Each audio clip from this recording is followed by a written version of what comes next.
El 24 de noviembre de 1971, en la víspera del Día de Acción de Gracias, un pasajero que nadie olvidaría subió a un avión en el aeropuerto de Portland, Oregon. Vestía un traje oscuro, una corbata sencilla y gafas de sol que ocultaban su mirada. Parecía un hombre común, tal vez un empresario cansado, un viajero más en aquel día de vuelos abarrotados. Compró un boleto de ida en efectivo para el vuelo 305 de Northwest Orient Airlines con destino a Seattle. Su nombre en el billete era simple, corto y directo: Dan Cooper. Lo que nadie sabía es que ese sería el comienzo del único secuestro aéreo no resuelto en la historia de Estados Unidos, y de una leyenda que aún hoy desconcierta a investigadores, periodistas y aficionados al misterio en todo el mundo. El vuelo 305 no era largo, apenas 30 minutos entre Portland y Seattle. El avión, un Boeing 727, despegó con 36 pasajeros a bordo, junto a 6 tripulantes. Todo parecía rutinario, hasta que aquel hombre de porte tranquilo pidió una bebida, un bourbon con soda. Después de un par de sorbos, llamó a la azafata Florence Schaffner y le entregó una nota. Ella, acostumbrada a ver a hombres de negocios intentando coquetear, guardó el papel sin leerlo. Entonces, el pasajero la miró fijamente y le susurró: «Señorita, le recomiendo que lea esa nota. Tengo una bomba». La sangre de Schaffner se heló. Abrió el papel y leyó lo inimaginable. El hombre afirmaba llevar un explosivo en su maletín. Cuando él lo abrió ligeramente para mostrárselo, alcanzó a distinguir lo que parecían ser cables, cilindros rojos y una batería. El vuelo, que hasta ese momento era tan rutinario como cualquier otro, había cambiado para siempre.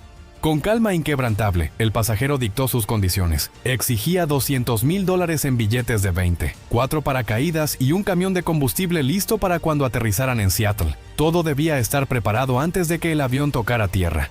Si alguien intentaba algún movimiento en falso, decía, detendría el vuelo para siempre con su maletín. Mientras Florence informaba discretamente a la cabina, los pilotos se pusieron en contacto con la torre de control. Las autoridades no podían creer lo que escuchaban. En plena era de la aviación comercial, un hombre estaba secuestrando un vuelo doméstico con una serenidad que descolocaba a todos.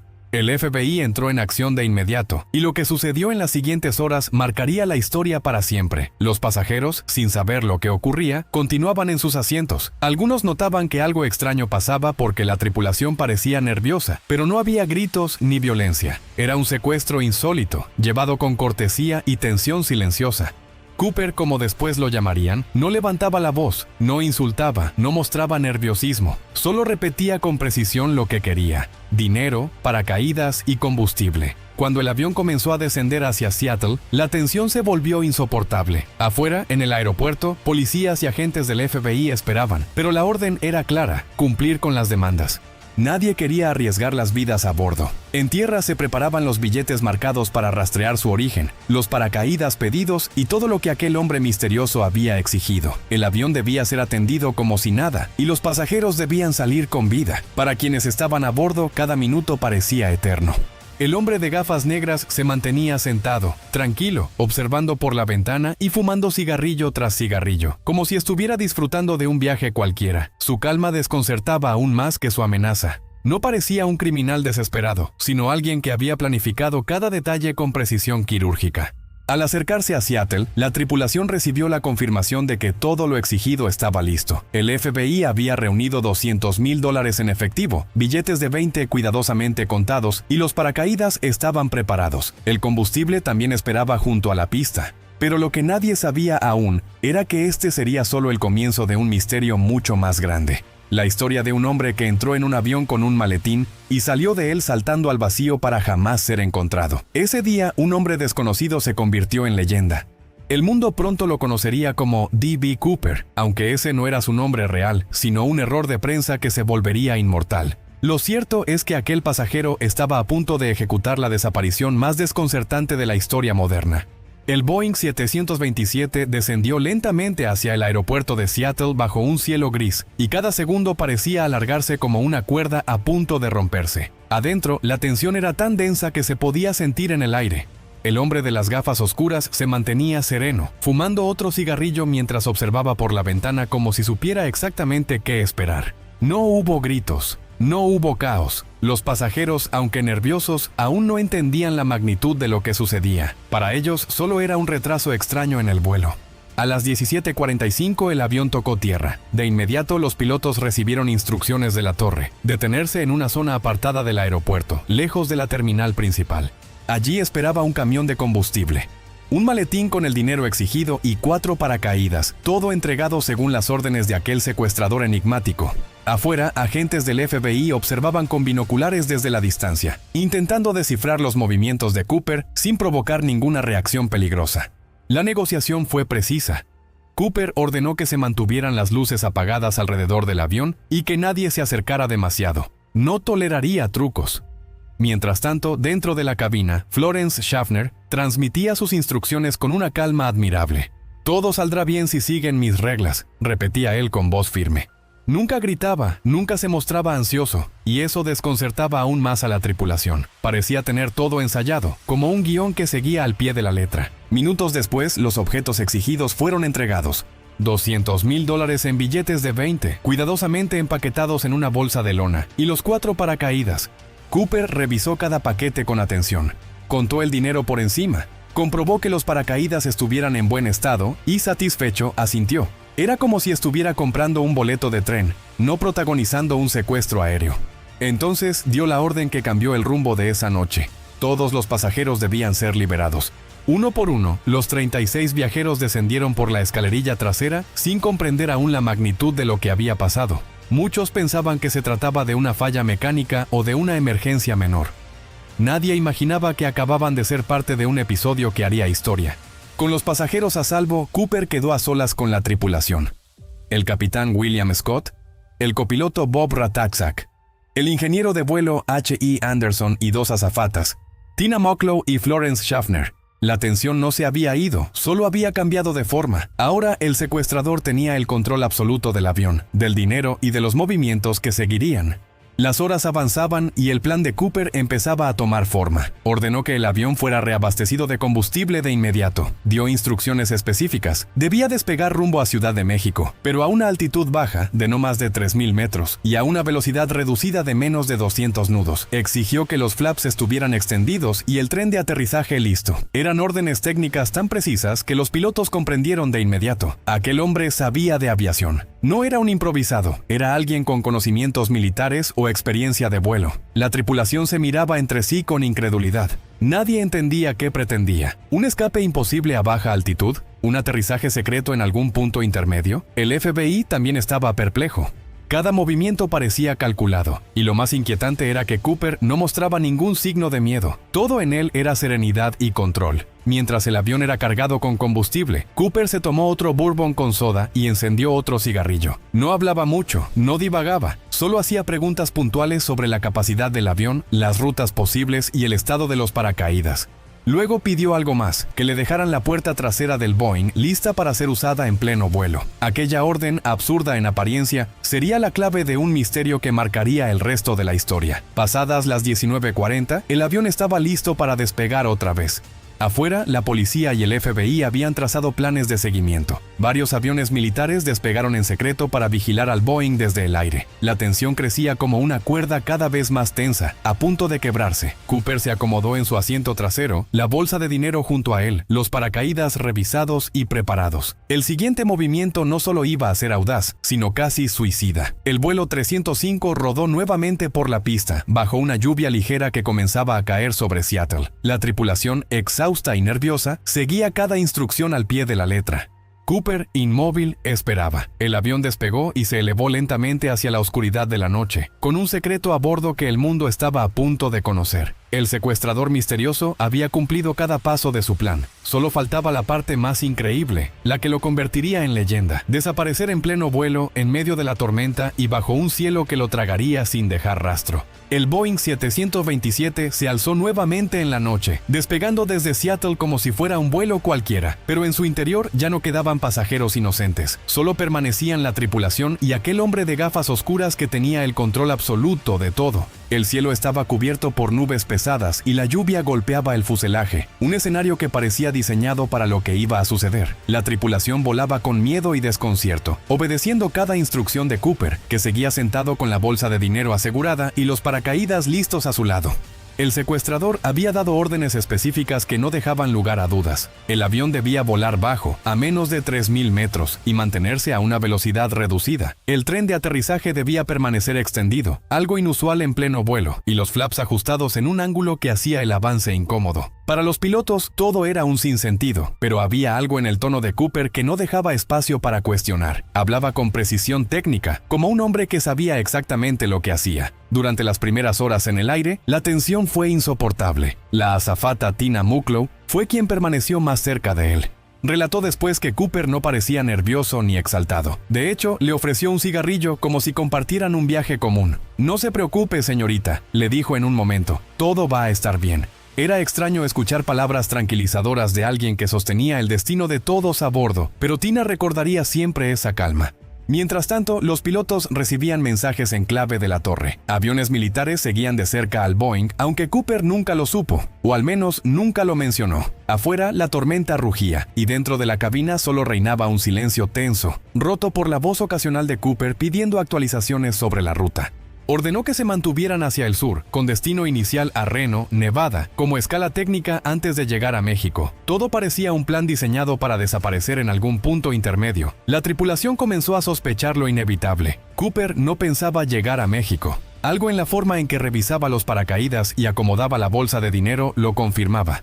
A las 20:00 horas, se levantó de su asiento y comenzó a preparar el terreno para lo que vendría. Pidió que la cabina permaneciera cerrada y ordenó a los tripulantes que permanecieran en sus lugares, sin intentar acercarse. Después caminó hacia la parte trasera del avión con paso firme, como si hubiera ensayado aquel momento muchas veces. El Boeing 727 tenía una característica única, una escalerilla trasera que podía abrirse en pleno vuelo. Era un detalle técnico que casi ningún pasajero común conocía, pero que Cooper había investigado a la perfección. Ordenó a Tina que le mostrara cómo operarla, y aunque ella intentó protestar, él fue firme pero nunca violento. Tras asegurarse de que comprendía, le indicó que se retirara.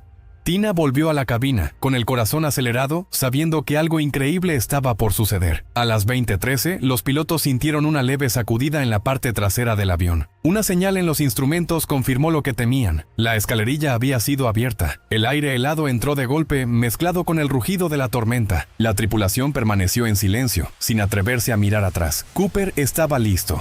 Con el dinero amarrado al cuerpo, el paracaídas en su espalda y el maletín que decía contener la bomba abandonado en el asiento, el hombre se preparó para dar el salto. Nadie lo vio directamente, pero el eco del viento y el ruido metálico de la escalerilla abierta lo dijeron todo. En medio de la noche oscura, bajo la lluvia, D.B. Cooper se lanzó hacia el vacío, desapareciendo para siempre en la tormenta del noroeste estadounidense. Los pilotos solo sintieron una última sacudida y después nada más. Cerraron la escalerilla como pudieron y continuaron rumbo a Reno, cumpliendo las órdenes como si el secuestrador aún estuviera allí. Pero cuando aterrizaron y las fuerzas de seguridad abordaron el avión, lo confirmaron. Cooper ya no estaba. La bolsa de dinero había desaparecido con él, la corbata negra que había dejado en su asiento y un enigma que jamás sería resuelto. El salto había ocurrido en condiciones casi imposibles. De noche, bajo la lluvia, en medio de un área boscosa y montañosa. Para muchos era un suicidio, para otros una hazaña de precisión. Lo cierto es que nadie supo jamás qué pasó con aquel hombre que desafió a las leyes, a la gravedad y a la lógica misma. Lo único seguro era que D.B. Cooper había desaparecido en el aire, y con él había nacido una leyenda. La lluvia golpeaba las alas del Boeing 727 como si quisiera borrar de inmediato aquel misterio que estaba a punto de nacer. Afuera, la oscuridad del noroeste estadounidense envolvía el avión en un manto de incertidumbre. Dentro de la cabina de pasajeros, Cooper se mantenía sereno, como si no estuviera a punto de ejecutar el escape más audaz de la historia de la aviación. Había recibido el dinero, tenía el paracaídas y ahora solo quedaba lo inevitable, el salto. Nadie imaginaba que al abrirse la compuerta trasera, el hombre que había humillado a toda una nación desaparecería para siempre en la tormenta. El sonido del viento fue lo último que escucharon los tripulantes antes de sentir cómo la aeronave se sacudía ligeramente. Esa fue la señal. Cooper había saltado. El avión continuó su rumbo sin él, y con cada kilómetro recorrido nacía una leyenda. Afuera, la selva de pinos, Los ríos embravecidos y la lluvia torrencial ofrecían el escenario perfecto para que un hombre quedara devorado por el paisaje. Sin embargo, no se encontró un solo rastro en toda la zona. Ni el paracaídas, ni el cuerpo, ni la maleta. Nada. El FBI desplegó la mayor operación de búsqueda de la época. Cientos de agentes rastrearon bosques, montañas y riberas. Helicópteros, perros entrenados y exploradores revisaron cada rincón. Todo fue en vano. El hombre que saltó a la tormenta parecía haberse evaporado. El caso se transformó en una obsesión. Los periódicos llenaban portadas con el nombre del misterioso secuestrador. Las radios lo convertían en un villano romántico, y la gente en bares discutía si era un genio o un loco condenado a morir en la caída. Y entonces, casi 10 años después, ocurrió algo inesperado. En la orilla del río Columbia, un niño que jugaba en la arena encontró un paquete de billetes semi-enterrados. Eran parte del dinero entregado a Cooper. Los números de serie coincidían perfectamente. Aquello parecía la prueba definitiva de que el fugitivo nunca había sobrevivido. Sin embargo, las condiciones en que aparecieron los billetes desconcertaron a los expertos. El agua y la tierra habían conservado los fajos de una manera extraña, como si alguien los hubiera colocado allí deliberadamente. Una pista que no resolvía nada, pero multiplicaba las preguntas. A partir de ese hallazgo surgieron teorías para todos los gustos. Algunos decían que Cooper había sido un paracaidista militar experimentado, capaz de ejecutar un salto en condiciones extremas y luego desaparecer en la inmensidad. Otros aseguraban que murió al instante, golpeado por los árboles o arrastrado por los ríos helados. Había quienes veían en él a un exagente del gobierno en una operación encubierta, y no faltaban los que lo imaginaban como un Robin Hood moderno, que desafió al sistema y ganó. El FBI entrevistó a cientos de sospechosos a lo largo de las décadas, pero ninguno encajaba del todo. Se revisaron huellas, cartas anónimas y testimonios dudosos. La figura de Cooper crecía como mito. Para unos era un criminal desaparecido sin dejar huella, para otros un fantasma que había burlado a la justicia con una sonrisa. Lo cierto es que en aquella noche de noviembre, bajo una tormenta implacable, un hombre saltó al vacío y se convirtió en una de las desapariciones más inquietantes de todos los tiempos. El caso de D.B. Cooper terminó convirtiéndose en algo más grande que un simple crimen. Fue el secuestro más enigmático de la historia de la aviación, una herida abierta en los archivos del FBI y al mismo tiempo un símbolo de lo inexplicable. Décadas de investigación no sirvieron para resolver el misterio. Ninguna pista fue suficiente, ninguna teoría resultó definitiva. Cooper parecía estar siempre un paso adelante, incluso después de haber desaparecido en la tormenta. Con el tiempo, el FBI llegó a destinar recursos millonarios en su búsqueda. Agentes veteranos confesaban que el caso los perseguía incluso en sueños. Las hipótesis iban desde lo racional hasta lo imposible. Se analizaron registros militares, listas de paracaidistas, archivos secretos de la Guerra Fría. Se consultaron meteorólogos y especialistas en supervivencia. Y aunque se descartaron decenas de sospechosos, la silueta del hombre del traje oscuro jamás fue identificada con certeza. En paralelo, la cultura popular se encargó de transformar a Cooper en un personaje legendario. Aparecía en programas de televisión, inspiraba canciones y hasta cómics. El misterio se alimentaba a sí mismo. Para una generación completa, D.B. Cooper era el hombre que desafió a un país entero y simplemente desapareció. En un mundo obsesionado con el control y la seguridad, él representaba lo contrario, lo imprevisible. El hallazgo de los billetes en la orilla del río Columbia no resolvió nada. Solo avivó las llamas de la incertidumbre. ¿Había muerto en su caída o había logrado escabullirse en silencio para empezar una nueva vida bajo otra identidad? Algunos investigadores insistían en que nadie podía sobrevivir a aquellas condiciones climáticas, pero los defensores de la teoría de la supervivencia señalaban que la desaparición tan limpia, sin rastros de paracaídas ni restos humanos, parecía demasiado perfecta como para ser un simple accidente. Hoy, más de medio siglo después, el expediente de D.B. Cooper sigue abierto en la memoria colectiva. Oficialmente, el FBI cerró la investigación en 2016, pero el mito nunca se cerró. Cada tanto aparece un supuesto testigo, un sospechoso o un documento que asegura contener la verdad. Sin embargo, todo se desvanece como humo. Cooper se mantiene intacto en el lugar donde saltó, suspendido entre la historia y la leyenda. Y aquí surge la pregunta inevitable: si un hombre pudo desaparecer con un botín millonario frente a los ojos del mundo, ¿qué otras cosas pueden ocultarse aún en la oscuridad esperando a ser descubiertas? Si te atrapó este misterio, no olvides suscribirte y dejar tus comentarios para más historias, porque aún hay enigmas mucho más inquietantes que todavía esperan ser contados.